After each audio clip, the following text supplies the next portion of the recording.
This is Hidden Killers Live with Tony Bruschi, Stacey Cole, and Todd Michaels. Here we are going and looking at every little piece of information going, what did she know? Did she know too much? I don't know that we're getting any closer to finding the answer to that, but we're certainly learning more and more about her personality, the way that she handled this relationship, and that speaks volumes when you try to figure out how someone may or may not have acted. But again, she's innocent. She's never been charged with anything, and she maintains her innocence. Let's keep watching. Would you say you were fixing the relationship at that point? Was it getting better, or was it getting worse? It's hard to tell because on the 29th, I left her house. I didn't see her again until July 13th. She went to South Florida for those 2 weeks. Did you guys talk on the phone? We talked on the phone once in a while. We did some video chats. I talked to the kids to be a video chat and things like that. But it was very up in the air where the relationship was going to go. I would get a mixture of messages verbally and by text. Would you agree with me that your level of contact with her between June 29th and July 14th was less than it was before? Oh, it was minimal. It was minimal. Days and days would go by at points without us talking on the phone at least. I may get the random text or something, but we weren't talking a lot. And then on July 13th, Wendy, in essence, tells you that her brother, Charlie, had looked into hiring a hitman to kill Dan Markel. In 2013, yes, sir. In 2013? Yeah. What was your reaction to this? It was in the context of a relationship discussion. It kind of just blurted out when he has a habit of blurting things out that are kind of tangential or whatever. And so I didn't know what to make of it. My stomach kind of flipped. It was like a chilling statement. And then we kind of ended up talking about the relationship again. And I give it a lot of thought at the time. It was just a crazy thing that someone would say, you know. Okay. Very crazy thing. Yeah. But let me ask you this. Did you take that statement as a threat to you? And let me kind of clarify this. She indicated that because of her bad relationship with Mr. Markel, correct? And you'll agree with me that they had a bad relationship, correct? That's how she characterized it. You'll agree with me that she said, based on a bad relationship, that her brother had looked into hiring somebody to kill him, correct? Well, that was specifically about the relocation, is what she said in that state. I know they had bad blood otherwise for other reasons, certainly, but that was specifically tied to the relocation battle being lost. That was what prompted Charlie to look into it, according to her statement. This conversation that you had on July 13th, where was it? It was in her house on Aqua Ridge. Was anybody else around when she made the statement? No, sir. Did you contact any of your friends after this conversation and discuss the fact that Wendy Adelson had indicated that her brother had looked to hire a hitman? In what time frame? Okay, so on July 13th, when the conversation's over, do you stay there that night? No, we ended with me telling Wendy, if you this isn't going to work for you, you can text me. We can just break up. I don't want a big thing, you know, like competition. And I left for the night. I did not stay. Do you have like a family member or a best friend that you talk to about personal issues? I have several, sure. Okay. Did you call or contact any of them on the way back to discuss what had transpired about? And I'm not talking about the breakup. Yeah. Okay. I'm sorry. I am talking about the breakup. Yeah. Okay. Did you call your friends and go, hey, listen, you know, it ended with me and Wendy? You know, it's summertime, and in FSU, a lot of these people were out of town. Some of them were even overseas, so there was less contact than there ordinarily would have been. But I'm sure I discussed the fact, well, not that night because it was so late.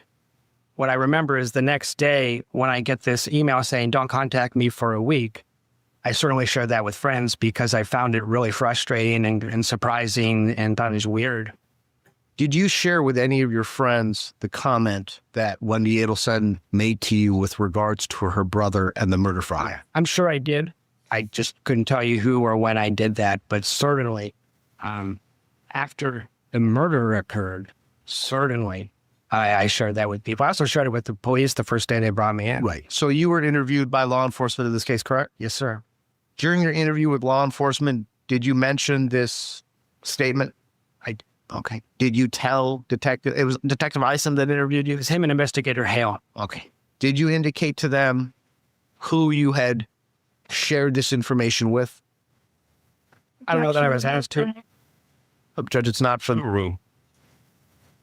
Can you restate the question? No worries. Yeah. So when you tell them what Wendy told you about her brother's murder for hire plot, did you say, yeah, listen, I spoke to my buddy, because the murder happened on the 18th, correct? That's correct. And so 4 days prior to that is when you got that breakup. Was it an email or a text message? It was an email. Okay, so you get a breakup email. And so you call your friends, which is normal, right? And you indicated just a few minutes ago that you probably mentioned the murder for hire to some of your friends, right? At some point, I just don't know when. Okay. Was this before or after your interview with law enforcement? Was what before or after? Your discussions with friends. Well, after I had told it to the police, I certainly discussed it. I'm confident. I may have done it before as well. I don't recall that. But after I told the police that, I did share that with some people confidentially, yes. Now, she told you, and by she, I'm referring to Wendy Adelson, during your July 13th conversation, that he had looked and the price was either 15 or 50,000, correct? That's correct. So it's either one or the other, correct? Right. And would it be fair to say, based on your testimony, that she said that price was too high? No, she didn't offer any further context or explanation. It was kind of the thing that was blurted out. And then literally 20 seconds later, she started talking about something else, and I can't recall what that was. I think it was the relationship stuff that I was very focused on. So out of nowhere, she tells you Charlie was going to go look to hire a hitman. It was going to cost $15,000 or $50,000. And you don't go back to that. I don't know that it was out of nowhere. I believe preceding that was a discussion that if anything ever happened to Danny, she would move to Miami. I think I've spoken to the investigator Eisen about that previously.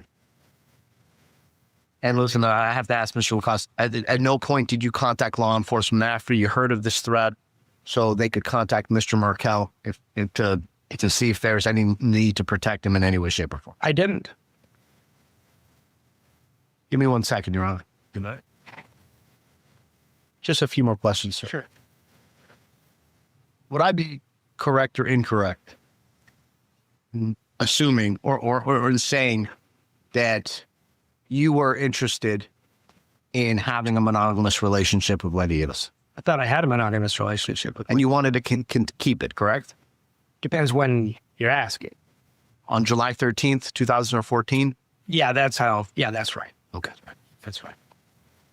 I'm sorry to ask such personal questions. I know. Did you think it's unusual? Let me ask this. At some point, did you ever see a picture of Dan Markel? Sure. Do you think that there's a resemblance between yourself and him? Everybody always says that. When I was dating her, no one ever brought it up. I see it from the pictures. In real life, I was never told that while we were dating.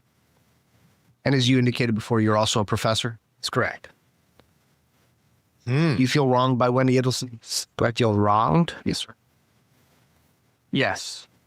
Thank you. Yes. Oh, yes, sir. Let's pause it there. Well, good morning. Yeah. That's big. I mean, I'll be honest with you. I always kind of thought, hey, they have a very similar look. I never noticed that.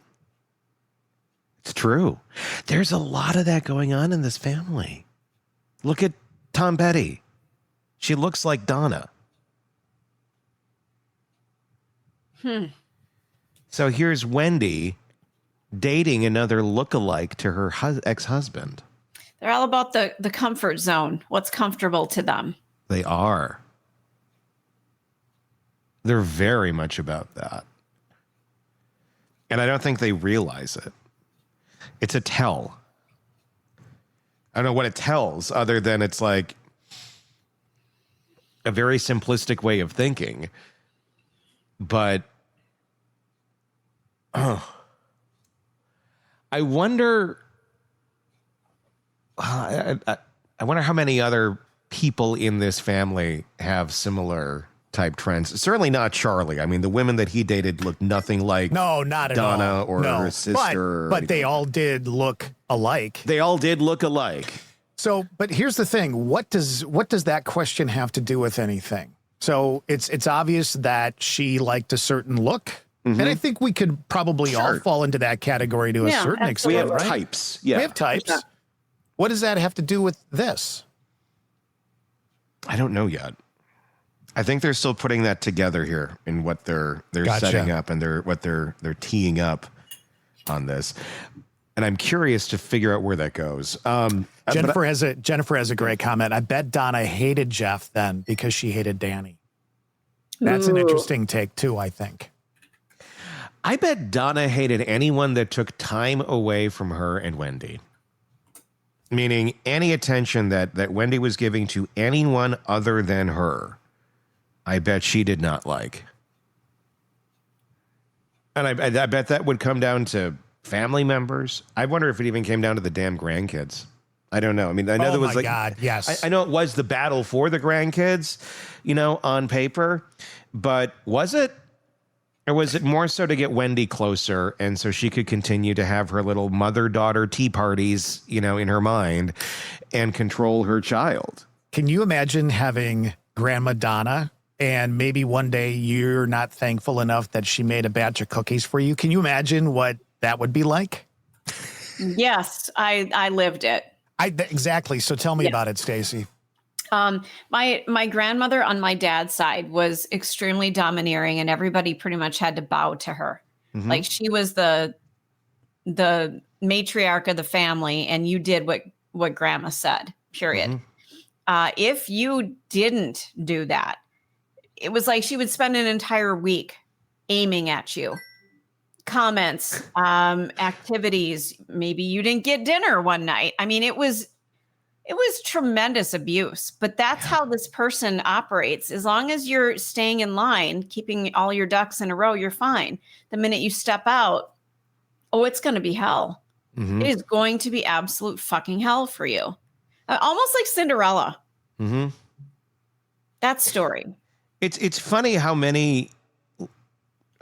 often and how common it is that we live lives like this, not necessarily going to murder, but like that, like you talked about, Stacy, where it's just, this is how the family is. And these are the dynamics, and you grow up into it and you learn, this is how they act. And this is what you do. And it's so normalized. The unhealthy is so normalized. Maybe that's what you made a comment like a week or two ago, and I'm not sure that we dove into it much, Stacy, but you said she's like Marie Barone from Everybody Loves Raymond. Correct. I'm a fan of that show. Yeah. But that's exactly the kind of family we're talking about here, where Marie ruled, over everybody. Everything. And I mean, I'm guessing Harvey's a little bit like Marie's husband. Yeah. Where he just kind of gets by with it, lets Marie do whatever the hell. Mm-hmm. Interesting. It's easier. It's easier to sit back and let her do the things, because then you're not going to be a target. You're not going to be one of her victims. If you just let her go do her thing, you'll be fine. And we rationalize it by telling ourselves things exactly like that, Todd, where it's like, she's like Marie Barone. Oh, that's a funny show. It's like, this seems normal. This seems okay. Where on a comedy show where these people aren't real, sure. But in real life, it's a toxic as shit human being. I mean, do you think that, if you really had that Marie Barone character in real life as your mother-in-law, I don't know it would be as slapstick, of course, must see TV, hilariously funny every day of life. I think it'd be really funny to see, funny in a dark way, to see like the real version of Everyone Loves Raymond. And where Raymond ends up, going out on a bender, and they find him falling off of a bridge one night because Marie has gone to his, such extremes, manipulating the family that he can't take it anymore. That's how that real version would end. But that show was created off of a real life story, not to the extreme. Obviously, they wrote around it, but there were people who actually inspired that. So it just makes me wonder, how many people really do deal with families with that dynamic, not to the extreme of the Adelsons, but I think there's a lot of that in, at least, I don't know, I want to say in America. I know we have viewers and listeners from other countries, but I think it's pretty prevalent that there's this one person in the family that just makes everybody's lives a living fucking hell. And that not enough are realizing, I don't have to live like this. Correct. It's a choice, but I'd say 80, 90% of us for a good chunk of our lives do, and just endure it. I think, I mean, it says